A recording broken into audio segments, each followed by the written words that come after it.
I have the privilege to be with His Eminence Emmanuel, the Metropolitan of France. He's with us. We're attending the Religious Freedom Conference in Berlin, and we're taking a few minutes of his precious time to just talk with him about what has happened, I would say, from the last conference that we were at in Brussels, and now we're here in Belgium.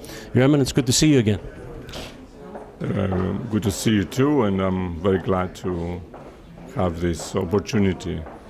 We were together in Brussels, in Belgium, when the first Religious Freedom Conference took place, and now we're here again. And I'm wondering, from your perspective, from your office at the European Union, what do you see has happened from that time to today? Regarding, I guess, the changes in Turkey. Yes. I would say that we had the return of the orphanage to the Ecumenical Patriarchate, which is an essential point to mention. We had, since 2010, the citizenship for Turkish citizenship for some of the hierarchs of the Ecumenical Patriarchate. There are others, as my case, for example, that we were refused.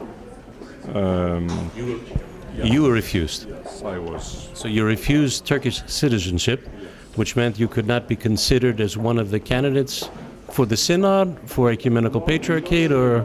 It's a question it's the Patriarch who every year renews the Synod. So this is not an issue to participate in the Synod, but what the Turkish Prime Minister had announced was that he would offer to all those who are hierarchs of the Ecumenical Patriarchate and participate in the Synod the possibility of having this Turkish citizenship. So it's a question for me of religious freedom. So it makes it easier for the person, obviously, in this case, one of our hierarchs, to attend the synodical meetings of the Great and Sacred Synod. It's not compulsory, of course, to be of Turkish citizenship according to the Patriarchate, but it's, as you know, that those who are electing the Patriarch have to be of Turkish citizenship. So we are not there. Our Patriarch is very active, and we pray every day that God grants him many, many years. He has opened the Patriarchate. He has opened new horizons for the Patriarchate since the time that he is a Patriarch. And I think that we should pray every day that God keeps him in his position in good health. Absolutely. But I think that we have also to mention that there has been progress in returning or properties of that belonged before to the Patriarchate or to different communities. So this is also a progress, to my opinion. We still lack the possibility of enjoying the opening of the theological school of Halki, and this is a big issue.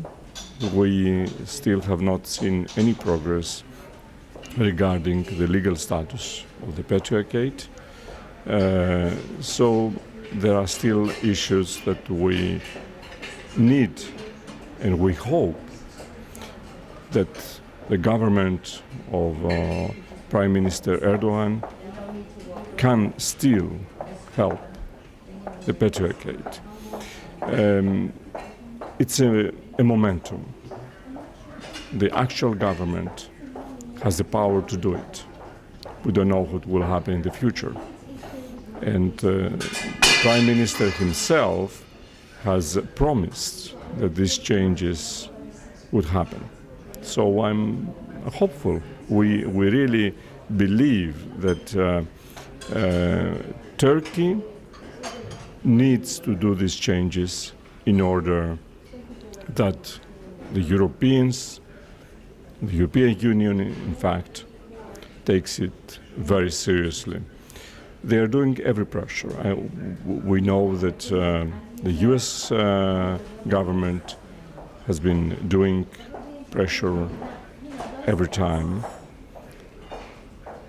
The president has mentioned that also when he spoke in Turkey about the opening of the school.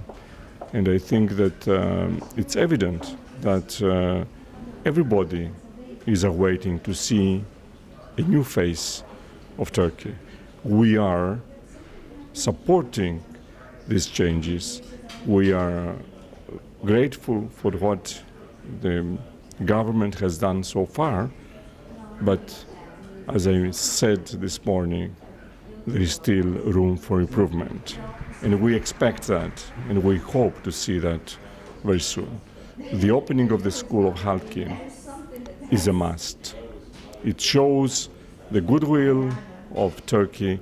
It shows that Turkey could eventually join the European Union one day. It's in their hands to do it, and we pray, as you said, we pray that they will do something. I want to return just a moment because some of our listeners may not understand what we're saying, because I don't think I've expressed it enough. I've talked about it in our different radio programs and in the television programs we have. But the issue of electing the patriarch, most people would find it hard to believe that another government actually controls who might or might not become patriarch based on their citizenship. Are we understanding that? Am I understanding that correct? Well, we are not there to change the legislation, and this is not the time to do so.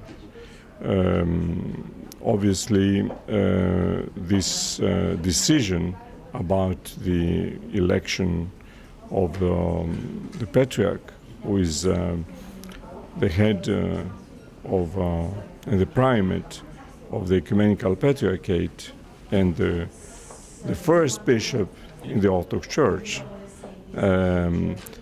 is not an easy task, and definitely what the government does has the possibility of accepting or crossing out names from the list that is submitted to them.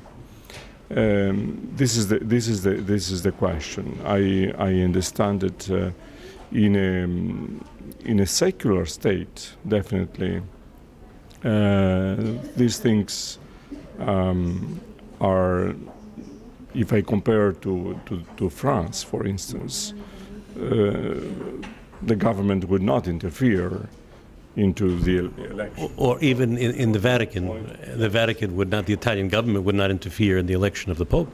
Absolutely. But this is, in Turkey we have this based on the legislation that exists, that we fully accept, and this is a procedure. At least since this is the legislation in use. So I am not questioning that. I am just saying that following what exists, we need to look into the possibilities of making things better. Very good. And we're looking at the fact, and you said, and I'm glad you said it, that there have been improvements since. So we recognize those, and we do pray for the ecumenical patriarch, that, as you say, he spends many years there. God grant him the wisdom, the courage, the strength to endure what he does on a daily basis. It is an incredible. I've been to his office.